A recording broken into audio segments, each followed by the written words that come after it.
This week on the Baseline Podcast, Josh and I are back talking about, well, America's pastime. We're talking about baseball, specifically some of the new and crazy things that are happening. We have torpedo bats. Yes, that's a thing. It looks like a bowling pin, but somehow it is a bat. We're talking about what are some of the shockers at the beginning of the season? What are some things that, well, don't surprise us. And finally, we're also going to talk about the Final Four matchups and who we think will win it all. All that and so much more coming up on the Baseline Podcast. Hey everyone, welcome back to an episode of the Baseline Podcast. I'm Ben, that's Josh, and as we record this today, which is April 2nd, 2025, it's a big day. Not because it's the day after April Fool's, which wouldn't that have been funny if we would have recorded on April Fool's, but we're not that crazy. It is someone in this space that birthday, and that would be your good boy Josh over there is getting old, and it is his birthday. So happy birthday, Josh! Even though this will be delayed, but we'll take it, right, as we can give it. How do you feel? Do you feel older, wiser? I honestly don't. Like a lot of people around our age, and I have friends that have turned 30 and 31, and they leading up to that either dreaded it or say that once they turn 30, they could like really start feeling the difference. And now at 29, I still don't feel like I'm 29. I still feel the same way I did in college with maybe like a couple things. Like I don't think I can really go out and play basketball like I used to. Last couple times I've like actually tried, I've rolled an ankle or some goofy little injury like that. But outside of that, still feel like a guy in his 20s. Still doesn't really feel like it's my birthday either, or that 29 is even my actual age. But blessed to have another year of life. Looking forward to what things will be coming up in the future. And I mean, we're been watching baseball today and knocking out a couple other important things on this day off. So can't complain, Ben. Hey, birthdays are one of those things where I think I do agree with you. Like, so at my job, like they have like these secret birthday gifts, basically. Like you get a person, you give a gift, and like these people just, they're like, oh, I'm turning, 26. I feel old. I'm like, the only time I felt old was when I went last Friday and I played with the sixth graders and I played basketball.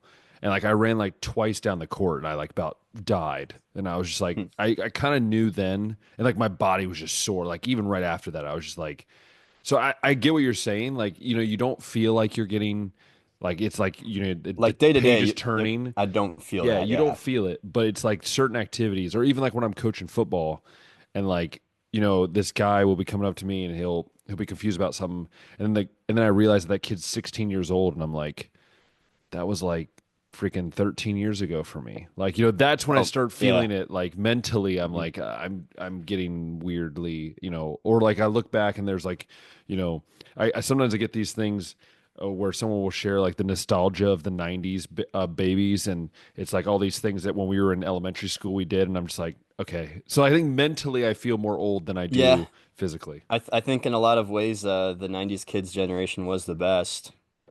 Dude, some of the like honestly at one point we should spend like half an episode just talking about the things that we grew up on, because I don't think people understand nowadays some of the coolest things that we had as kids in the Not only classroom. the things that we grew up on, but we could also talk about like early 2000s sports Dude, too. it was And like awesome. It how was the greatest March time, man. Madness was more magical and how guys in the NFL were just much more like Baseball gangsters and was the awesome. steroid era in baseball. Like, Yeah, man, it was we just could, oh great. And like man. even ESPN was awesome to watch. It was like every And the moment. NBA All-Star Weekend was must-see TV. And you would stay up for the MLB home run derby, like so many things, right? That I think grew up. So that is a great idea that we came up on the spot here that we will talk about. Maybe like when it's after my birthday, when we both had birthdays this year, we can kind of have like Maybe a, on a slow week in the yeah, summer. we can just kind of do that. But Just shoot anyways, it off the top of our head, just 90 stuff. No exactly. plan, just like Just let's just memories, talk, right? reminisce, Memories. I like nostalgia. that. It's a great kind of episode to do maybe when we're in person, maybe. Wait, in person? Huh? Maybe. Hmm? Maybe? Hmm? I'd keep that out there. Just you never know. But yeah, so it's been a crazy week of sport. Not really a crazy week of sports, more a crazy week of baseball is really our focus today, which if you do know us and you've followed us for the last, 2, 3 years, you know that Josh and I, in our hearts, in our deep down souls, as much as we talk about football, as much as we talk about basketball, baseball kind of like we just love baseball and like what baseball means. So if you've listened to this show for a while, you'll know that in the summer and from here until the summer, you're gonna hate us if you don't like baseball. It's just reality, to be honest with you. We can talk Yeah. ball, man, We could for a talk while. baseball for a long time. So today we thought let's talk about kind of the getting started of baseball scene. There's some kind of crazy things happening that a lot of people are upset about, and we're going to get into this today. So I'm excited. Hope you're excited. And Josh, why don't we talk about the most controversial topic before we get into the games or anything of the teams or Yeah. anything? Let's talk about the I most think I think controversial there's like topic. five big things from the weekend that we can talk, but the Yeah, most important one, or the one that's gotten the most noise, is the Torpedo Bat. The which I Torpedo love, by Bat. the way. And if you're It's like it wondering, sounds like a wiffle ball bat. It literally sounds like a bat it we got for does, wiffle or ball, like something that like like Easton backyard Stealth baseball. would have made when we were kids or something like that. But yeah, when you see these bats, I mean, when you They don't look that torpedo, I much think is a different. pretty good word for it. But Yeah. if you haven't seen them or you've been like living under a rock, whatever, basically the torpedo bat is, as the designer described it, more wood is near the label or Yep. closer to the handle where guys tend to hit or make contact more. And you might be saying, well, don't you want the meat of the wood to be like on the barrel because that's where like guys hit it? And I mean, this is just like a testament to how the game has changed, Ben. Guys are getting pitched inside a lot more, Yeah. especially with the way Faster that pitches. defenses can shift sometime and it's fast. So guys are getting, a little bit more pitches, closer to the handle the bat and you want more wood on there. And I guess Yankees did a study and guys like Anthony Volpe and a lot of other guys on the team were hitting a little lower down on the bat. They So had less barrel to the solution, ball, was what kind of let's what they barrel the talked ball. about. Yeah. Yeah. So they're like, what if we took the fat part of the barrel and moved it down? So then you got like this goofy little like narrow, It looks like a it's bowling fat pin. It down, literally looks like a bowling pin. a bowling pin. Yeah. Yeah. That's a good spot. But the reason it made so much noise, especially with the Yankees, is It's the they Yankees. humiliated Nestor Cortez and Dude, basically they any made him pitcher look like a that the baby, man. Brewers put off against them. It was just dinger after dinger after dinger. Jazz Chisholm knocks him out. Aaron Judge knocks Even him like the out. even the doubles were like rockets, Yeah, like just straight like moonshots. And everybody, like initially, I think the initial reaction was this has to be illegal, right? which is not. And it is not. I think we've been seeing other guys like Ellie De La Cruz and other Yep. teams whipping these torpedo bats out, so I don't think it's anything And they've been necessarily happening unique since to. last preseason. They've been testing Correct. it So this throughout the isn't last year. this isn't even like something that's necessarily new to the 2025 baseball season. I just don't think anybody cared until they saw the Yankees, the most hated team out there If it right was the now, hitting Marlins, I home don't think runs with anybody would say these. anything. If it was the Right. Marlins, I don't think anybody would say anything. Right. So if you were wondering, they are legal. They do They're seem legal interesting. because it's the amount of wood. I believe it's the ounce or the amount of wood, and they don't remove any extra wood or they don't add more wood. Yeah, It's yeah, like just they didn't moving it add from the wood here. It's spot. just like more narrow, like Yeah, in the barrel, and it doesn't get any wider down yeah. there than And like people what it thought it would in was the barrel. corked. Yeah. People were like, "Oh, it's corked." It's like, no, it's not. It's It- literally. And the thing is, it's funny because the guy, of course, is from Michigan that designed it, of course, and I'm sure David Cohn would mm. love to talk about that. Um, but it's interesting because you look actually how they make it. I watched a video how they make it, and it's a similar process to how they make another bat. It's just they shave off a lot of the end and just kind of bulge it, right? And I think, according to Ellie De La Cruz, he says it feels lighter as he swings it. It's not lighter, but it just feels that way because it's not bottom heavy, The way that the right? weight's It's distributed, more yeah. kind of like in the middle, like you could put it on your finger and it probably balance pretty well. Um, so yeah, it's not illegal. And I think when I heard the Brewers pitchers especially come and say, I'm like, guys, really? Like you Oh, could one have, of them did say like it's the Yanks, so no one will care. And it's like, why don't you just like pitch better or yeah. pitch them How outside about where you the don't throw thinner a part of the bat fastball? How is, you or don't throw a fastball down the middle to Aaron Judge? That might just be an yeah. idea that Or the other try thing that. is, why don't you guys use them on your team? Like this is like the whole thing Exactly. with the Dodgers and deferred money. Everyone acts like the Dodgers are the only team allowed to defer money when they sign free agents. And it's like literally anyone could do that if they want. Look, But they're genius. They got Rokai Sakaki or whatever it Roki was Sasaki, for I think, freaking is how a minor league deal because of the way they worked the system. It's like it's not illegal. They just right. found a way to work the system. And the Yankees are like, okay, if we're hitting the ball closer to the handle of the bat, what if we use bats with, a fatter middle? Yeah. Like, seems like the way to go. And I it mean, will look at be Ellie De La interesting Cruz. The first day with Ellie De La Cruz uses it, he hits 2 home runs and has 7 RBIs. Like, 4 for 5, 11 total bases. Yeah, dude, that ridiculous. was a game, And then man. they didn't But score at all after that. So, typical Reds, just typical same Reds. But I yeah, think no, but I think this is the thing, Josh, is I think people are so frustrated, I think, with baseball in general nowadays that like everything's changing. And I think people are just getting antsy about it because they're like, are we truly changing the sport? It's like, look, if you look at a bat from Babe Ruth's era, it was basically just a log of wood. I mean, it's literally just a log of wood, they pick up a tree branch that like fell in an basically, earthquake or right? something like that. And so it's We'll hit like, with this. and then you go to the '70s and it's changed. But look at the helmets, right? When freaking Johnny Bench was playing, there was no ear protection. It's just you have a very thin piece of plastic on your head, right? Hmm. Everything changes. Look, Even it's some of the not. guys now got like the long flap. Oh, which by the way, I wore that once. That is the most uncomfortable thing, and there's no it feels weird because you're looking through this like very tiny like spot between your head and like where for me it felt weird. So I was just like, I can't do Yeah, that. It's the same with like the freaking the arm things that go from the shoulder all the way down here to arm protect your arm. protectors. I'm Yeah, like, like guys, when I I'm totally played, fine with equipment like evolving like that. yeah, but also like when I played, like I think my dad would have laughed at me if I would have wore that. He'd been like, dude, just take it like a man. Like, like, Take it like a man. Yeah. yeah, thanks, Well, dad. I easy bone for you to chip. say. You don't have Paul Skeens throwing 101 at you. Yeah, goodness. But no, I think generally though, Josh, like I don't have a problem. I don't think you have a problem with it either. I think it's a smart thing and it's a way to make the game, I think, more modernized, I think, for a lot of people. Yeah. If it is in fact an edge at all, I think we're going to see a big jump in Every home team do it. runs, which And also every team will do it. and every team will do it right. And I think once every team starts doing it, I think we'll We'll start therefore seeing the then see an spitball. adjustment in Spitball will be pitching. back. Spitball will be Well, back. I would love to see the spitball back, but I think we'll see an adjustment in pitching. Maybe guys will try to go a little bit more Well, outside it's gonna be on the thinner low. part of the Everything will bat, be low. I think everything will be but low. They'll just keep everything low because I mean or low, yeah. it's harder to hit with that kind of bat at the low parts. Yeah. So we always see like I guess a change and then like it leads to like an initial boom and then there's almost like a correction. Yeah. Um so yeah, it's going to be interesting seeing how this goes, but if it does lead to more home runs, I won't necessarily be mad as long like Dude, batting practice would be amazing, by the way. when they juiced the baseballs in 2020 and 2021, I didn't like the home run spike then because it's like okay, you just made the ball travel farther. That's Yeah. not like a It's equipment not a like skill thing. yeah, but this is like the bat, like we said, it's not adding any weight or adding any wood.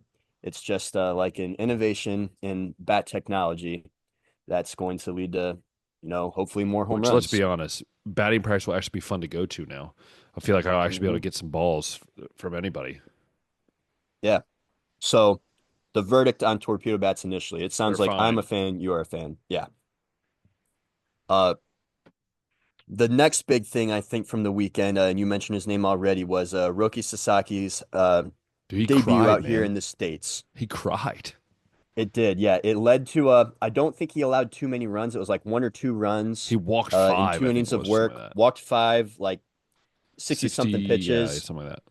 And yeah, everybody's been talking about the clip of him on the bench or excuse me, in the dugout, just with the tears rolling down his I have a face good and thought on stuff. that. And Good thought some on that. people, it seemed like the larger reaction was they feel bad for him and hope that he can get it figured out. But there were a couple people that were like, this is like, a man's game. Like a veteran hopefully pulled him aside and told him this is, unacceptable. If you want to cry, don't like be out in public for everybody to I watch you. disagree. Like do that in your own business and I then disagree. learn from it. Like we get it. You want to be a winner. You want to be the best at your craft and crying about it isn't going to fix anything. Just learning from it and improving is the way to go. And I lean more towards like that response. But again, But I think, Yamamoto also struggled very early on when he came over oh, he from did. Japan, Yeah. So did Otani. but he figured Otani it struggled out. as well. Yeah. Yeah, but But and Otani figured it out too eventually, yeah. and I think that's just what this is. I think Well, Sasaki's obviously a guy that's yeah. got a good splitter. He can throw some heat.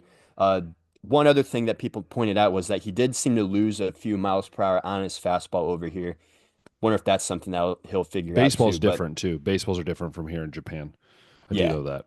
But look, I have something to say on this because it's very interesting. I watched that video today, and to me, it's this, Josh, is I think people don't realize the pride that the Japanese people have. Like I've met a few, and they're very like proud of their, I mean, their craft, right? Like of whatever they do. Like generally, they just they respect. They have that honor and respect Yeah, they like carry. They carry that with them. they take pride in their work. So it Absolutely. like so if people are having this issue, it's like, okay, fine, that's your opinion. But also I feel like this guy is a 23-year-old who moved to a new country. Yes, he has Yamamoto. Yes, he has Otani there, but it's not the same, right? Like, yes, they're fellow countrymen, but it's a new place. It's he's learning everything on the fly. And like, yeah, he's facing the best hitters in the world. It's not like the World Baseball Classic where he's hitting a few, right? Where he's facing a Yeah. few. He's facing every single day. He's hitting the best players in the world. And so for me, I think, look, he's going to be fine. Like, look, he plays for the Dodgers. They're going to give him enough run support that he's going to be able to freaking, like, even like just today, they traded for Ruiz from the A's, who had 67 stolen bases 2 years ago. Like, they're just adding to add. So, like, if I'm him, I'm like, I'm good, right? And so I think in the end of the day, I think Sasaki is going to be fine. He just needs to, breathe a little, right? Go out there and maybe and like maybe the best thing for them is to send him to AAA for a few games. Let him get his Actually use feet him in wet. the minors on that Yeah. minor league deal. Yeah. Like let him get his feet wet. Let him kind of just settle down and then come back up. Like with Yamamoto, he was already 25, 26 years old, 27. Otani came over Otani here was also older too. 24, 25. Like this dude is like 22 years old. Like he's super young. Let this guy have a few times to develop in professional baseball at this level and then you see what happens. Yeah. The other thing too is it also doesn't help that he's in the biggest sports market probably in the Oh my country, goodness. being Los Ridiculous. Angeles. He should have And I went think somewhere else, to be honest with you. that was something in his initial recruitment that came up about a smaller market. I don't know if that came from like his managers over there thinking he'd be better in a smaller market, just being like, shy and Like a maybe not being able to Toronto or handle the something like that. pressure, Yeah. or if that was like his agent, like just trying to get smaller teams to think that they had a shot at getting him when LA was always the move. I don't know, but that also came up, and it is hard to succeed as a young phenom in a big market like that. We've seen some guys, not be able to handle the pressure and fold over that. So I'm kind of indifferent on him as a player. Like it'd be cool to see him succeed, but I did lean more towards like I get you want to be better, but crying isn't going to do a whole lot about it. Like learn from it and get better, and I'm sure he'll figure it out though. I mean, Yamamoto did, Otani did. Very rarely do you ever see a guy from over there come over here and just straight up dominate like The, Ichiro did. yeah. Like Yeah. not too many of Even those guys come over here and make an impact like that. Hideki Matsui struggled. Kosuke Fukudome had like one good year at the Cubs, and he I think struggled. Like, Matsuzaka's first year in the league was yeah, he like a was all 4.5 struggling. Yeah. ERA. So yeah, I wouldn't expect him to come over and dominate right away, but I mean, with the expectations of the potential, there is like going to be that. Okay, we got to see a little bit more than 2 innings of work when you go out and make a start in LA. But that was another debut that we got to see. Let's see, contract extensions. Another thing from the weekend. The big one came out today with There's Jackson two Merrill. today, actually. There was two today. Yeah, so was it Campbell from the Red Yeah, Sox? Campbell from his Yeah, wasn't as he big. got It was just like six for I 90. think Like it wasn't that bad. It wasn't six that for big. 90, like 8 for 60 or something like that. Yeah, But something like that. Merrill got 9 for 135 after almost winning Rookie of the Year last year, which we've been seeing this trend start to come up. It really started with the Braves with getting Ronald Acuna and Albies, Ozzie Albies under contract once they just proved that they were going to smart, be which is young. so It smart. is because if you can get them paid, then it's a win for them because then they're not just making like $500,000 for the next 3 seasons. Because they can And be if like they can because they'll be in arbitration for like 8 years, whatever it right, is now. So it's like they're only going to make whatever you guys decide. So it's like why not go ahead and get 10 so it's million a a win. year? It's a win for the player because they're making like over 10 million a year right off the rip, and it's a win for the team because look at the situation the Blue Jays are in right now with Vlad Jr. They They're didn't gonna do it. have to Yeah, fork out maybe 700 million dollars based on the way that Juan Soto's contract just went out because they couldn't get a deal done. And it's something that I know you as a Reds fan want to see them do with yes, De La please, Cruz. Me as Reds, a Cleveland please. fan, I want to see this done with Steven Kwan like as soon as possible because I don't want to lose another freaking superstar from Cleveland because we either weren't going to pay them or we waited too long to pay Well, them. Like it's always a mistake to wait. If it's you so got a guy, annoying. go and pay them now because you're going to save so much It, money. it's so annoying, Josh, because both of our teams, both Cleveland and Cincinnati, they always say, "Well, we had them for a good chunk of their time." I'm like, stop saying. Can we just like stop acting like we only can have them for 5 years? Can we agree? Like we did this with Yeah. Joey Like the Votto. prime of their career Like is being used with another team. like we lived into the Joey Votto. We wait, he was older, so he was already 27. We signed him to a 12-year deal. It's like, okay, I get a guy that's good, but why are we signing a 27-year-old when we could do, oh, I don't know, a 22-year-old to a 10-year deal? You get him in his whole prime, and then you're like, okay, Right. we can't afford him. That's fine. You had him for And then 10 you don't have years. to pay him like 30 million when he's 40 years old and Exactly. not distribute or not Oh my contributing anymore. goodness. Or how about, you know what, the Guardians and the Reds just get $1 billion owner who then doesn't care about not worrying about spending money. They'll just spend money. Like I'm so sick of both of our teams just doing this. Like they're like, oh, we're gonna win this year, and then when they don't win, they just either sell everyone or they decide, well, we're gonna go at an easier rate. It's just so frustrating that like the Reds are looking around. Like the Reds and Guardians are not stupid. They look around, they see these young guys getting signed. I'd be on a phone call with all your young guys' agents, Matt McClain, Ellie De La Cruz, like all these dudes, and saying, look, we'll give you 8 for 100 million. How about that? Does that sound good to you? Does that sound good to you? Perfect. Let's see. Yeah, Let do 200 million for your two best players. That's what you got to do. And I for think sure. more teams will do that. Yeah, it's definitely a trend that's continuing. Another guys that come to my head is like, is Pittsburgh going to do this with Paul Skeens, Which or I they think they just kind of will. let I guys go really away think they too? will. I They think really they can't will. let this guy go. No, no, no, no. They let too many guys go in the past, and this is a guy that's like, But the okay, thing is, he might be you more cannot. that owner might be more stingy than both the Reds and Guardians owners combined. That Pittsburgh Yeah, owner like is more we stingy think than we got it both. bad in Ohio. Like Pittsburgh's GM, their owner, way worse. Way worse than the Reds and the Guardians. At least the Yeah. Reds like will fork out money. Guardians will fork out money when they need to. But dude, I saw a fun graphic the other day, Ben. We were Cleveland Twitter was talking about the way that our team spends and was pointing out deficiencies that were not addressed in free agency. And I think it was 1995, 30 years ago. Cleveland was the fifth highest valued MLB that's franchise, wild. the fifth most valuable. Today, they're the 25th most valuable. That just shows you what happens, man. When you just Shows you what happens, even though it's a team that consistently finds ways to win despite not spending a whole lot in of a money. good But sports city. yeah, and a good sports city, but for whatever reason, just decides to, not build a winner that people want to like. Well, that kind of contradicts what I just said. They find ways to win, but it's like takes a process. Like when you don't have money, you gotta, It suck for a little hurts bit and more. rebuild. It hurts more. It does. Like teams like New York and LA can always be good because they just go out and get the free agents, and we just need to keep the superstars in The thing is, Cleveland so that and we when can they're always win bad, too. players They still are want to come so there. bad. Yeah. Well, like when the Yankees are bad, players still show up. When the Reds are bad, Hmm. you get nothing. Or when the Yeah, Guardians are because bad, there's you get nothing nothing. attractive. Like, okay, so I can be on a bad team and I don't get paid. Cool.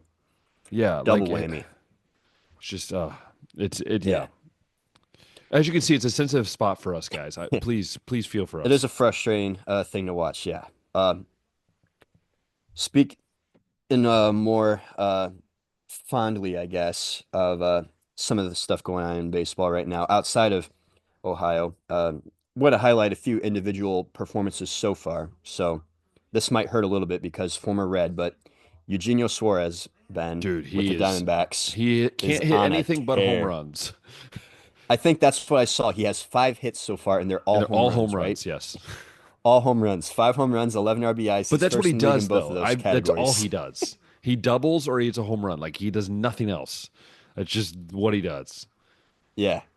Right behind him in both categories, of course, is Aaron Judge, 4 home runs, leading the American League, 11 RBIs, leading the American League.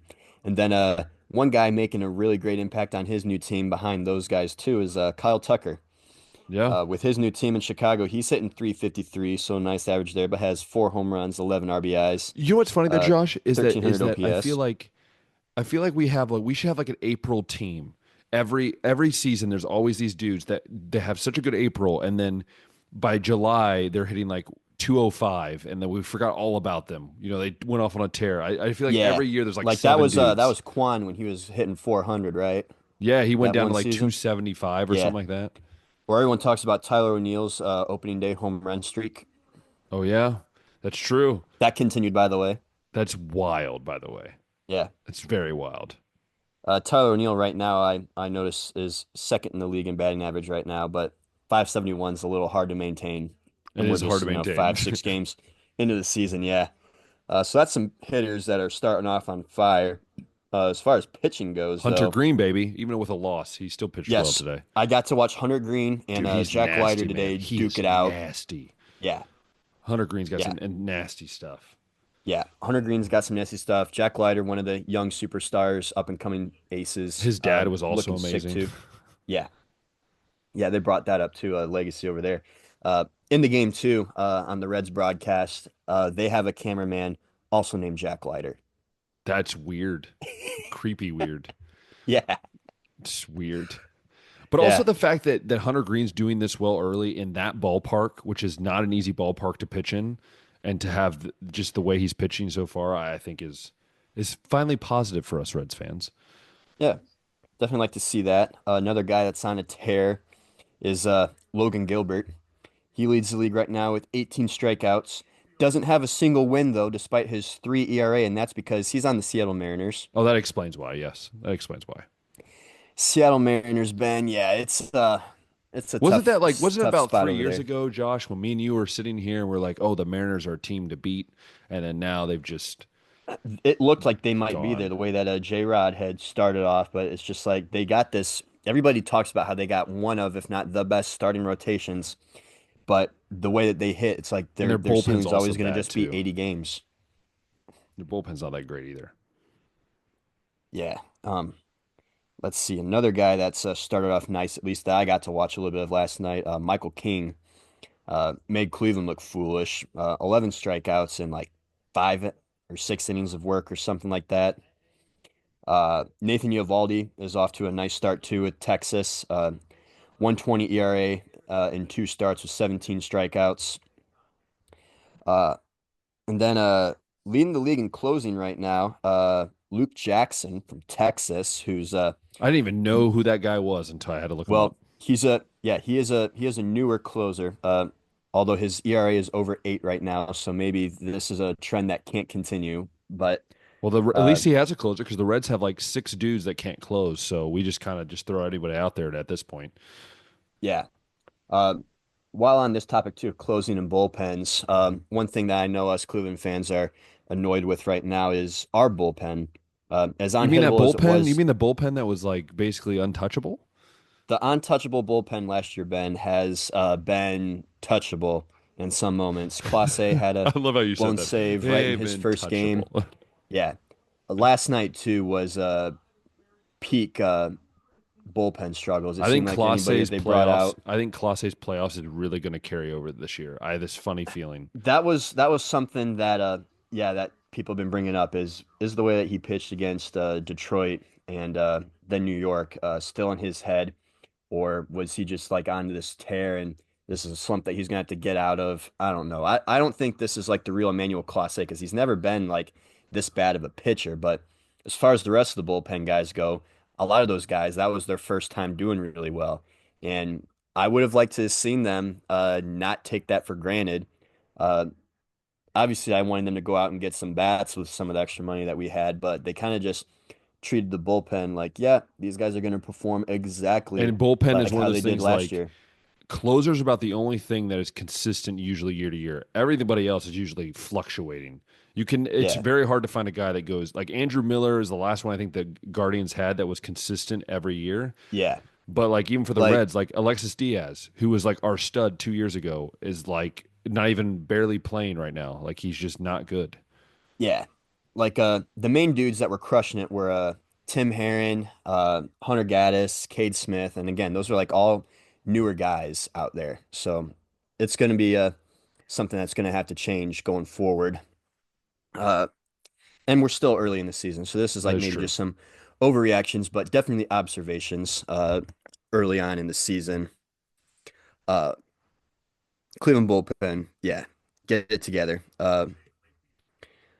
What else has been going on in baseball, Ben? Anything else that's been Um, Well, I thought interesting or the Sacramento A's. It's just weird to say. I thought that was an interesting, just like the stadium, how there's no toilets in the locker room or in the dugout, so they have to run across the field. So it's like an embarrassment thing. So like if you have to go take a oh, pee, they know what you're doing. so Yeah. Seiya Suzuki for the Cubs, he like right as they're warming up or whatever, you just see him running across a field, and the announcer's like, "Yeah, this is probably more embarrassing than it is funny," just because like Yeah. you know why he's going out there. It's 'cause he's got to pee.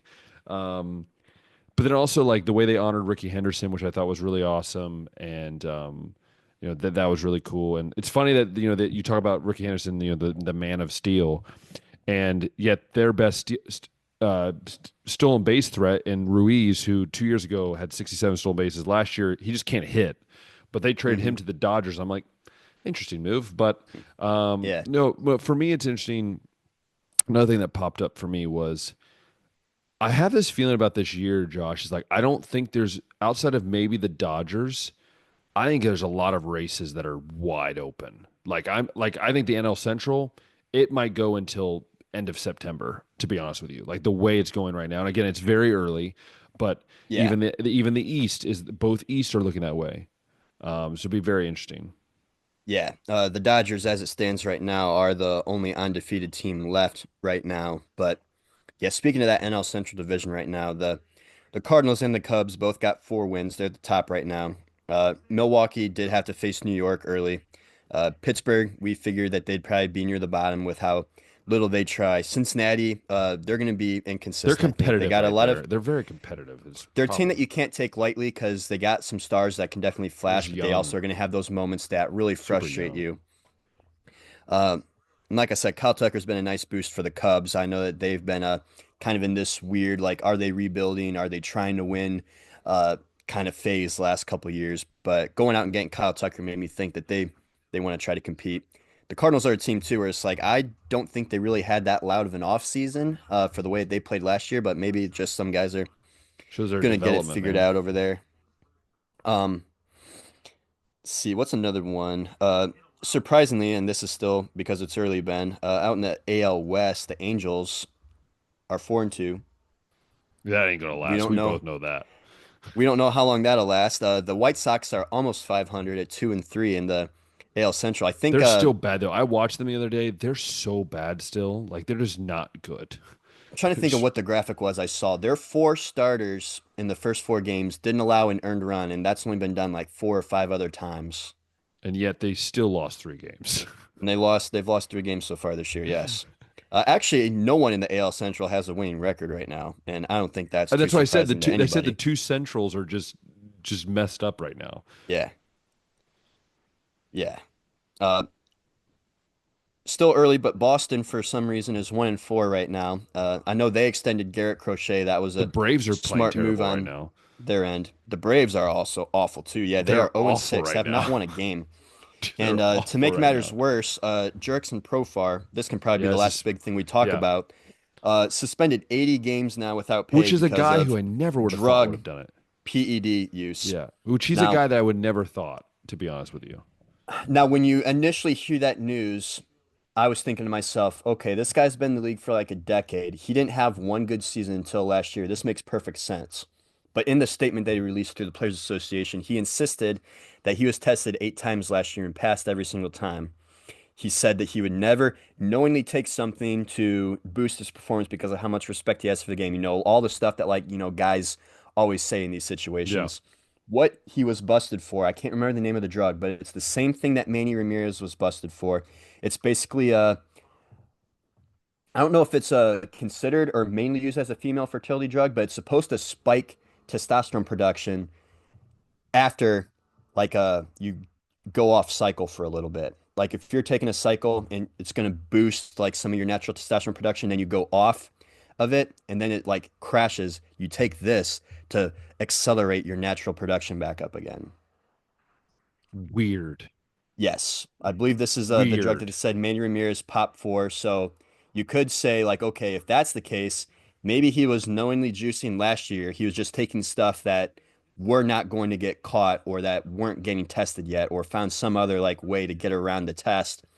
Uh, and then this year was using that because he got off cycle. to try to get his natural levels back up. I don't know exactly. This is just all speculation, allegedly, all that kind of stuff. But Allegedly, as the Crane Company trying to would make say, sense of the allegedly. situation because we don't really know a whole lot Yeah. yet. But it's It's like, like what what would reminds me of make the sense? How would this reminds me of go? the Crane Company when they're like allegedly, like they just say that like 8 times, allegedly, allegedly. That Yeah, dude just but that's just one other guy the Braves are going to miss out there. yeah. And they haven't won a game yet, by the way. And Acuna still is not back in the lineup either, I don't think. You know, I think to cap off this baseball topic, right? We talked about like food last week. I was thinking about this, like baseball season, awesome, right? We love our concession stands, right, Josh? We love our concession stands, right? Minor league Hmm. baseball, major league baseball, it's awesome. But you know what's crazy? Before we switch to the Final Four, and we'll talk about basketball here in a second, Coastal Carolina came out and said they had a little video, and they're going to give fountain drinks, popcorn, hot dogs, and nachos. Guess how much they're going to pay? You're going to have to pay for that at games. Are they all like $1 or something like that? Free. Every Free? last one of them free, which means that you can go to a Coastal Carolina game. And I was thinking about this too, is like you could go there, spend, let's say, $80 or whatever to get a ticket or whatever it might be. And like you could have a decent meal. I mean, it wouldn't be healthy at all, but you could have a decent lunch if you really wanted to. So, yeah, interesting. I think more teams should do this. I think more universities should do this. Like, I think Ohio State, like by the way, Ohio State announced they're going to have a spring game now after everyone wanted it canceled. The fans were like, we want it. I think this is the perfect way to reward that by just giving everything for free at the spring game, except beer, I guess, because I don't think they're allowed to do that. But Can't give that away for um, free. no. But Or if what's you your want thoughts? to, But you what's got your to have thoughts like a that? limit. What's your thought on that, Josh, about the free concession? Do you think more schools should do this, like for I certain think that's items? crazy that it's like a college because Yeah, football is like the only revenue yeah, generating sport. Men's basketball generates revenue. Everything else loses money. So the fact yeah. that they're gonna like They might field, have had a donor. They could have had a donor that said, "Hey, I'll cover the whatever the estimate might yeah, be." they could have that, or maybe that's just how they're deciding to spend their money. They work the budget that way. But I think it's gonna obviously draw a bigger fan crowd if you know that Yeah, that's just one expense. Because it's like today, you go to a game, it's like let's just say, dude, it's for the so sake of much, easy man. math, ticket $50, parking $30. Which is Uh, wild, by the way. I have to park my car somewhere. That's why you. That's why at Ohio State you park at a restaurant like 3 miles away, and then you just walk. Jackson Merrill two-run homer. I just saw. So now Cleveland's down 4-0. What a birthday gift! But where was I at? Yeah, No, it's you just were like 30 bucks. You said 30 all bucks these for costs, and then parking. like if Yeah. you live like an hour away from Cleveland, like I do, you got to factor in gas as a cost. So it's just and like then all these and then things. pay like 12 bucks for a fountain drink that's Correct. overfilled with ice And that if you have your waters kids, down. I mean, you're gonna spend like $100 on a Dippin' meal Dots are with, $7. yeah. So this is just something that makes the whole experience, more affordable. I like the move. I like the move, and I would not think a whole lot of other teams are going to do this because you obviously I mean, don't make any I think you could do with like I think you money. could do with hot dogs, man. I think that's one thing you could do. Just say free hot dogs for like select home games or whatever, or free popcorn. Like that would be, I think, a way to get people there and excited for the games. I think too. I think it would just allow that, or just do discounts, man. Like just don't make a drink $9. Make it like two That's the bucks, other thing is like that Atlanta Falcons got everything like like basically three at high bucks. school concession stand price. Like Yeah, everything's $2 or $3. like that's what it should be. I'm just saying. There's absolutely no way that a can of Modelo beer should cost $16. You got to have the upcharge, man. It covers the toilet fee. The toilet fee. Yeah, The it's athletics they're raising the money from the beer just to have a toilet in the dugout. That's what they're doing. well, the other Um, thing about the A, since they're at a minor league ballpark, they got less seats. oh, and So did you that was see that? And they said that, and also minor league ballpark, their press conference room is in a shed.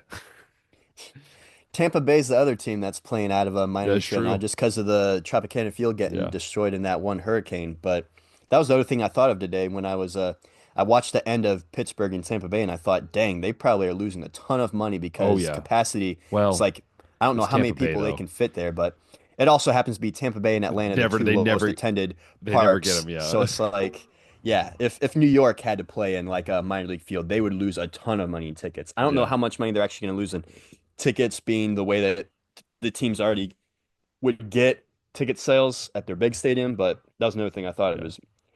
Wonder how much money they're losing in this. And But from that, I think it's very interesting, Josh, because, Josh, about a week and a half ago, 2 weeks ago, we filled out these brackets, Josh. And we filled them out as most people would, right? And you pick these upsets, and it's so much fun. We enjoy it. Josh, I've hated every moment of this March Madness, every moment of my you've bracket. hated it. I have not looked at my bracket in like a week because I'm so annoyed.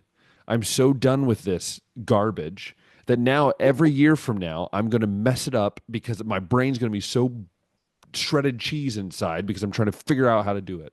I'm telling you. Man, let me tell you something.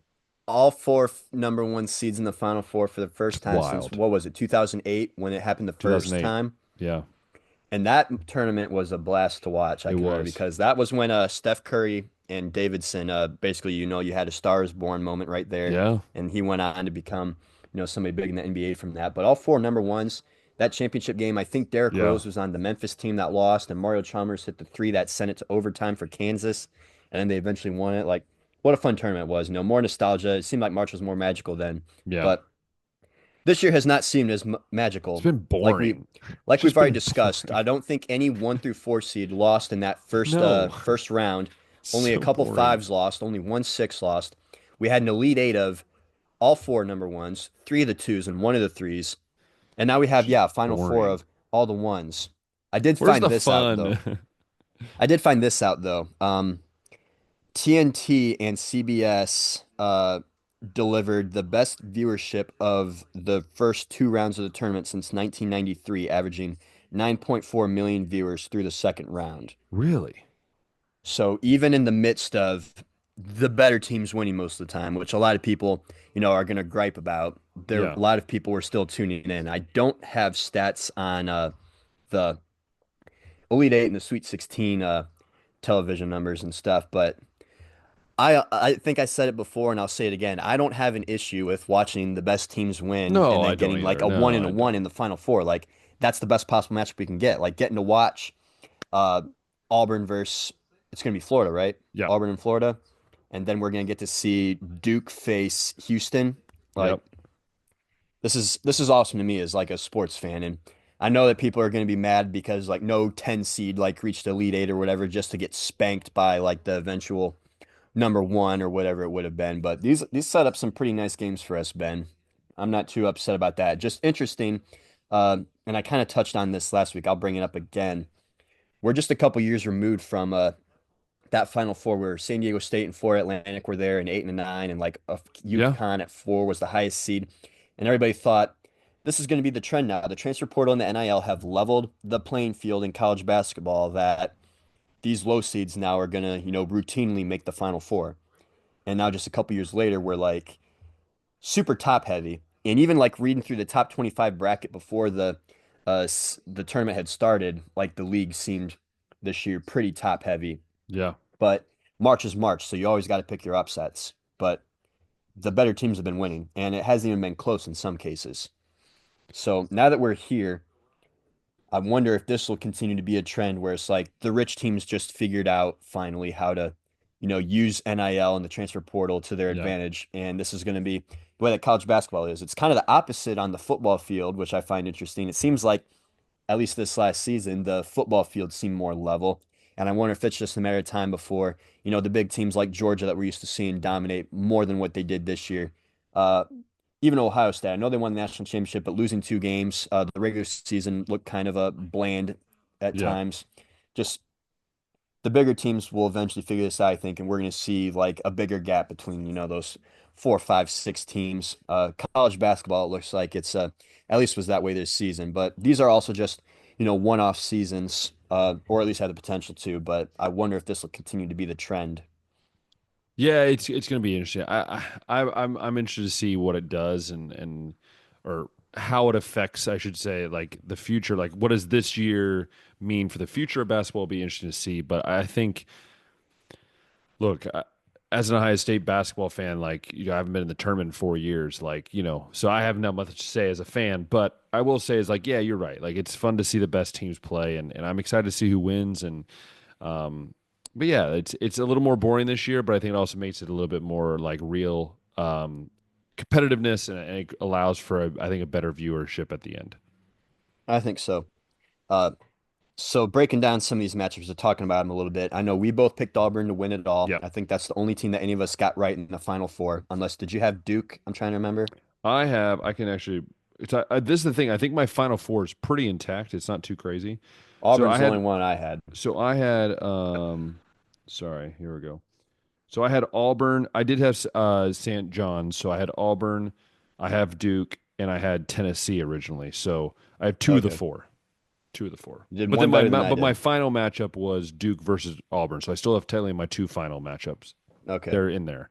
So So this Auburn Florida matchup is going to be sick, I think. Walter Clayton's SEC, by the been, way. yeah, SEC. SEC matchup. We got two of the southeastern teams facing off in the Final Four. But Walter Clayton's been like must see TV to me, Ben. He was the one that was hitting all the big shots in the UConn game when Florida like needed Yeah. a spark. He went out for 30 against Texas Tech uh, this last weekend, and now gonna see if he can do it one more time against the Auburn Tigers. But over on the other end is a guy that's been dominating this scene too, and that'd be Johnny Broom. He went off for a 25 and Is injured 22 his though. last couple games against Michigan State and Michigan. One of the guys that we highlighted as the reason we really like Auburn, a team that's got experience, that Veteran and we, coach. it's got a good coach, Bruce Pearl. Yep, absolutely. So initial thoughts. I think that Florida obviously had their struggles against UConn, but they seem to get those out. Auburn looked a little shaky against Michigan initially. Michigan State held their own, I think, for the first half, but they were able to pull away later and obviously get that win. So, which way do you lean in this one? Are you still sticking with your initial Yeah, pick in I'm stick. Auburn? Yeah, I'll stick with Auburn. I was not as high on Florida, but I mean, Florida's definitely proved a lot to me. But I thank goodness they don't have the 7'9" guy playing because, dear Lord, what do you do with that? And that's gonna be fun to watch next year because he might be still growing too. So who knows what it's gonna be like? He could be like 7'10" for all we know. Um, Hmm. Dude, but it's still just wild to think about trying to like do a post up move against a 7'9" guy. Like, what do you do? Yeah, Um, how do you do that? but anyways, I think at the end of the day, as long as Broom's healthy, I really believe I think Auburn's going to pull this out. It's going to be close, but I think Auburn pulls this one out for me. Auburn pulls it out. On the flip side, Duke and Houston. Houston's shaky, man, at times. It's tough to say, man. Like I had my doubts about Houston, but they made light work with Tennessee, honestly. I know that Gonzaga was, a closer game. They won that by 5. They beat Purdue by 2, but then Tennessee is just like, okay, I don't know what happened there. If it was just a terrible day for the Volunteers. I mean, running through some of the stats over there, Tennessee made 15 field goals in that game, Ben. 15. They Wild. shot 28.8% from the field. Like you got to do better than that in a tournament game like that. And Houston, I mean, they were a little better. I mean, they didn't shoot spectacularly, 42% from the field in that one, but obviously, if your opponent's shooting only 30%, you got to attribute some of that to some solid defensive play from Houston, the Cougars over there. Uh, and then on the other side, looking at Duke, their journey to get over here. Again, they made light work with Alabama winning by 20, 85-65.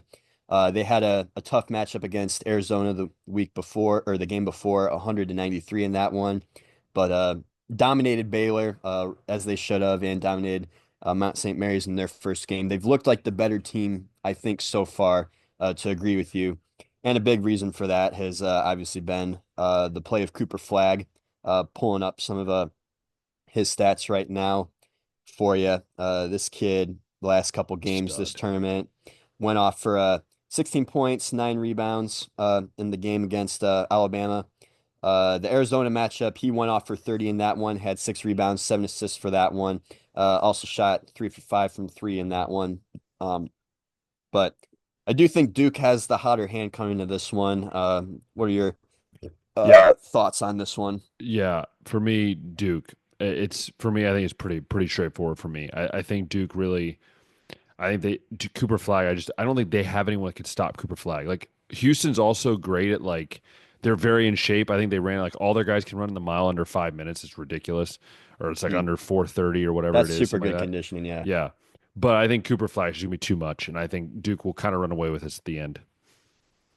I also want to highlight the coaching job by John Shire. I Yeah, think I saw that Duke in his 3 seasons, they've gone to the Elite Eight twice to reach the Final Four this year. They obviously could still win a championship, but just want to shed some light on that. And it's not easy to take a program as big as Coach K's, legacy and to continue to go ahead and win at that level. Like yeah, even in North Carolina, like we saw Roy Williams it step went down.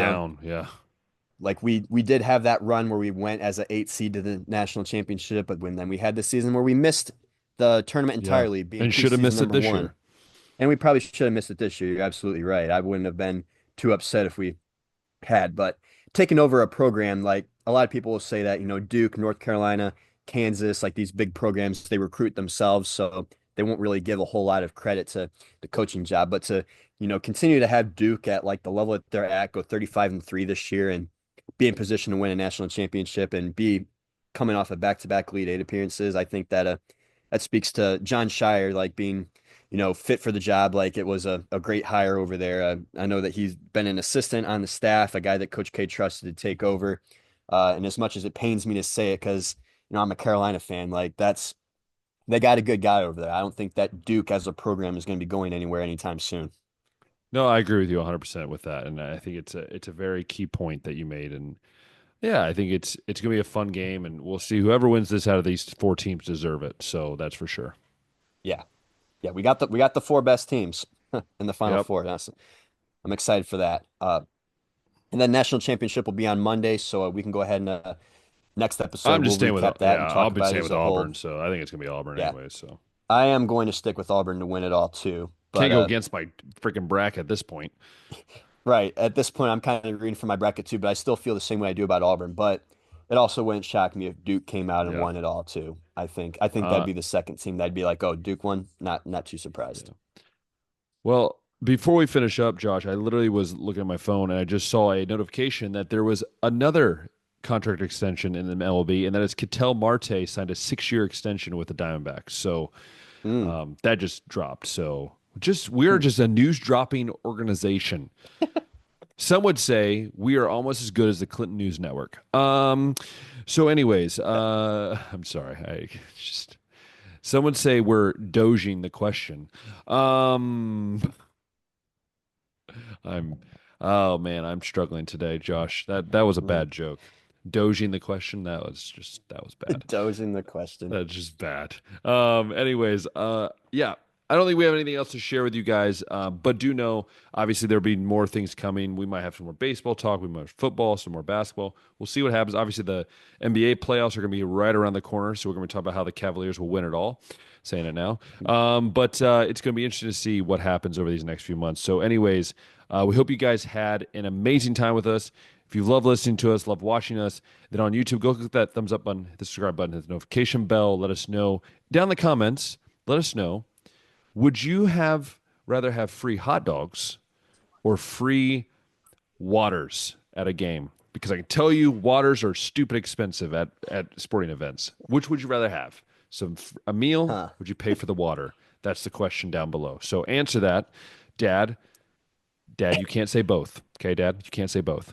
I'll just answer on my end. If I'm in like the heat of July, I'm probably taking the water because you guys stay hydrated some of these games. Yeah, But if it's like April, May, or like Dude, take the hot September, dogs, I'm man. probably going hot dogs because I'm not going to need Exactly. to be drinking as Agreed much. with you, Josh, on that one. But anyways, it's a happy birthday to Josh. So please also down in the comments, just you could leave a happy birthday song if you want. You could send us a happy birthday song. I'm sure Josh would love that. Maybe I should start singing. No, we don't want that. Anyways, if you've loved listening on Spotify, go ahead and click that rating. Allow us to see what's going on and also share it with your friends and family. And as Ben is losing it and you want to stop listening, that's fine too. But anyways, I hope you guys have a safe weekend. And until next time, we'll see ya.